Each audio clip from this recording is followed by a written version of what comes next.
So God did grow Abraham's family, and as they grew, he took care of them. At one point, there was a famine in the land, and so God made a way for those people to leave there and go to the land of Egypt, where he provided food for them. Well, once they got to Egypt, they liked it, and they settled down, and they thrived, and they began to have more and more children, and they grew and grew and grew until they were this massive people group. So massive that the Pharaoh in charge looked at them, didn't like what he saw, and his response was to put them in slavery and give them really, really difficult tasks to do and punish them when they couldn't do them. So the people cried out to God to deliver them. God heard their cries and he answered. He had a plan to rescue them. And this is how he did it. He chose a man named Moses. God came to Moses and he said, "Moses, go to Pharaoh and tell him, God says, let my people go." And Moses said, "God, why would he listen to me? I'm a nobody."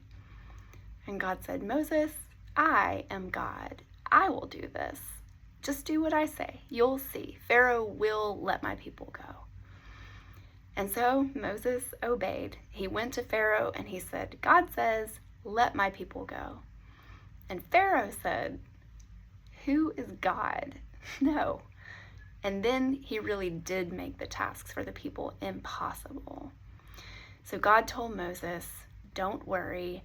Watch and see what I will do to Pharaoh. He will see my power and he will let the people go." And so he began to send plague after plague after plague on Pharaoh, things like flies and locusts and frogs. He even turned the Nile River into blood so that no one could drink it and nothing could live in it. And then God told Moses, "I have one last terrible disaster to bring on Pharaoh's household. I'm going to strike down the firstborn male of every house. Even the firstborn animals will die. And then the people will see that you are my chosen people, and they will beg you to leave.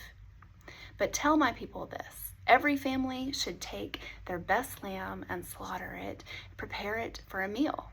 And then they should take the blood and brush it over the top and the sides of the doorposts. And everyone who is inside the house where the blood is over the doorpost, they won't lose anyone. No one will die."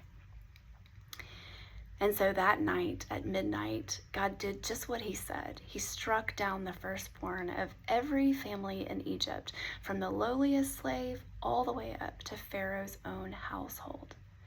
But every house that had the blood of the lamb on the doorpost, no one was harmed. Well, as the people of Egypt realized what was going on, you could hear the weeping and the wailing all throughout the land of Egypt. And Pharaoh called to Moses and he said, "Get out, take your people and go." And that is how God's people left Egypt. And God told the people, "Remember this night forever. Tell your children all about how I rescued my people, just like I said I would."